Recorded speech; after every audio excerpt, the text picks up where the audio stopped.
Hello everyone, welcome back to my channel.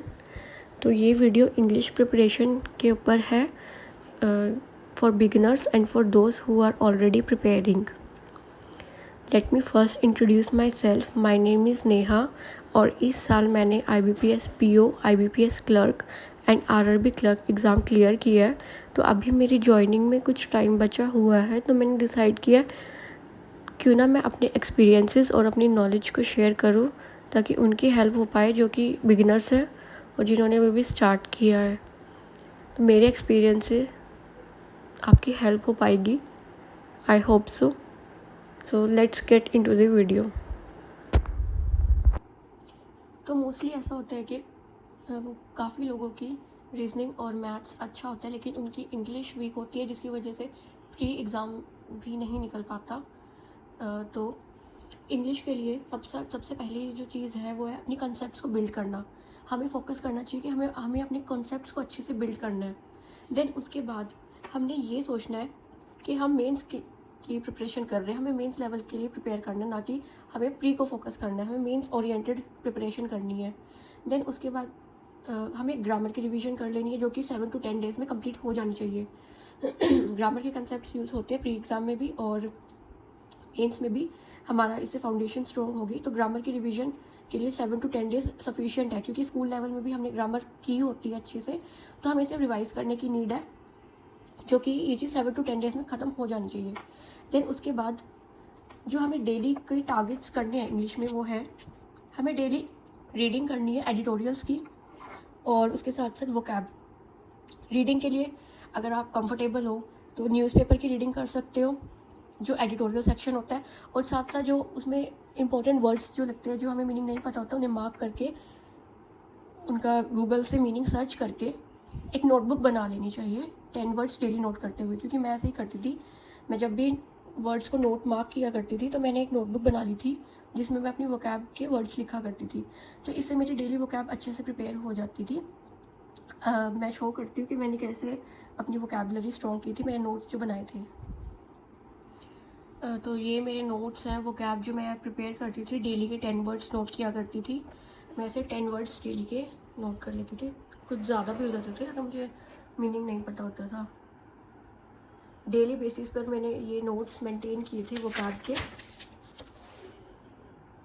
इससे क्या होता है कि हमें बार बार याद नहीं कुछ करना पड़ता, क्योंकि जब हम डेली वर्ड्स को नोट किया करते हैं तो हमें कुछ वर्ड्स ऐसे होते हैं जो डेली रिपीट होते हैं न्यूज़पेपर में।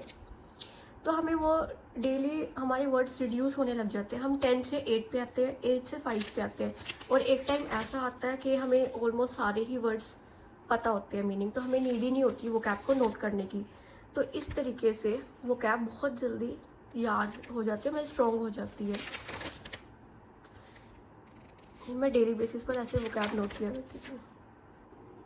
तो रीडिंग और वो कैप के बाद जो आपको डेली बेसिस पर करना है इंग्लिश के लिए, वो है हमें प्रैक्टिस करनी है एरर डिटेक्शन क्वेश्चंस की, फिलर्स की, आरसीज, पैराजम्बल्स, और जो न्यू टाइप के क्वेश्चंस होते हैं जैसे कि मैच द कॉलम्स, और भी काफ़ी न्यू टाइप के क्वेश्चंस आ रहे हैं आजकल। वो जो क्वेश्चंस की प्रैक्टिस करनी है वो एक हाई लेवल की प्रैक्टिस होनी चाहिए। अगर आप प्री लेवल के क्वेश्चंस भी ट्राई कर रहे हो तो कोशिश करो कि वो हाई लेवल के क्वेश्चंस हो, ज़्यादा इजी ना हो, क्योंकि अगर हम हाई लेवल के क्वेश्चंस को प्रैक्टिस करेंगे तो हमारा इजी लेवल, प्री लेवल जो होता है वो इजी होता है, वो अपने आप हो जाएगा। तो इसलिए focus on high level questions. उसके बाद मेंस के लिए इंग्लिश के सेक्शनल मॉक्स देने चाहिए और इनका प्रॉपर एनालिसिस। और जो इंग्लिश के सेक्शनल मॉक्स है वो आप ऑल्टरनेट डेज पर दे सकते हो। अगर आपकी प्री की अच्छी प्रिपरेशन हो चुकी है या प्री का एग्ज़ाम हो चुका है तो आप सेक्शनल मॉक्स देना स्टार्ट कर सकते हो मेंस लेवल के, और ये भी बहुत अच्छा लेवल होना चाहिए। हाई लेवल के क्वेश्चंस को करना है ताकि एक्चुअल एग्ज़ाम में हमें ईजी लगे सब कुछ। हाई लेवल करना बहुत ज़रूरी है, इससे हम प्रिपेयर हो जाते हैं मेंटली। अगर एग्ज़ाम डिफ़िकल्ट भी आ रहा है तब भी हम मेंटली प्रिपेयर हो जाते हैं।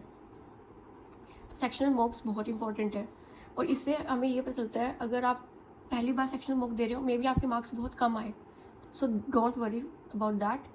वो धीरे धीरे इम्प्रूव होना शुरू हो जाएगा।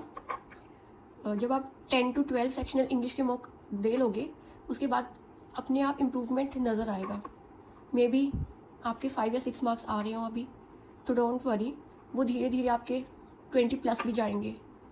सो सेक्शनल मार्क्स देना बहुत इम्पॉर्टेंट है। और जो इंग्लिश के लिए इम्पॉर्टेंट चीज़ है वो है कि आप जितना इंग्लिश को कंज्यूम करेंगे उतनी ज़्यादा आपकी इंग्लिश स्ट्रॉन्ग होगी, क्योंकि इंग्लिश ग्रामर से इम्प्रूव नहीं होती, क्योंकि जो एग्ज़ाम लेवल होता है मेंस लेवल का, हमारी अंडरस्टैंडिंग बहुत स्ट्रॉन्ग होनी चाहिए। तो ग्रामर इम्पॉर्टेंट है, बट जो बैंकिंग के एग्ज़ाम्स होते हैं वो रीडिंग बेस्ड होते हैं, हमारे मेंस के क्वेश्चन रीडिंग बेस्ड होते हैं सारे, अंडरस्टैंडिंग बेस्ड। तो इसके लिए बहुत ईजी वे है कि आप जितना इंग्लिश को कंज्यूम करेंगे उतना ज़्यादा बेनिफिशियल होगा। तो आप इंग्लिश की मूवीज़ देखना स्टार्ट करो, सीरीज़, और कोशिश करो अगर आप कोई यूट्यूब पे कुछ भी देख रहे हो वो इंग्लिश में हो। लाइक अगर आप कोई रेसिपी की वीडियो देख रहे हो तो try to watch it in English. इससे क्या होगा कि हमारी इंग्लिश इम्प्रूव होती है, क्योंकि जो हम सुनते हैं वो हमें ज़्यादा समझ आता है और हमें उसकी ज़्यादा आदत हो जाती है सुनने से। तो अपने आप इंग्लिश इम्प्रूव होना शुरू हो जाती है, हमारी अंडरस्टैंडिंग की जो पावर होती है वो इंक्रीज़ होने लगती है। और उसके बाद एक हैबिट हमारे अंदर ज़रूर होनी चाहिए, एक किसी भी इंग्लिश में कोई भी बुक रीड करने की। वो बुक कोई भी हो सकती है, कोई नॉवल आप रीड कर सकते हो, कोई मोटिवेशनल बुक हो सकती है, कुछ भी हो सकता है। तो और बुक वो ऐसी हो जो आपको इंटरेस्ट करे, क्योंकि हम वही चीज़ पढ़ते हैं जिसमें हमें इंटरेस्ट होता है। तो आप कोई भी बुक पढ़ सकते हो जो आपके इंटरेस्ट की हो, इससे भी आपकी इंग्लिश बहुत इम्प्रूव हो जाएगी। मैं जो बुक्स रीड करती थी वो होती थी सेल्फ ग्रोथ बुक्स, जैसे कि the power of subconscious mind, the secret, the alchemist, 7 habits of highly effective people, the magic of big thinking. ये सारी बुक्स बहुत अच्छी हैं, सेल्फ ग्रोथ बुक्स हैं, मोटिवेशनल है।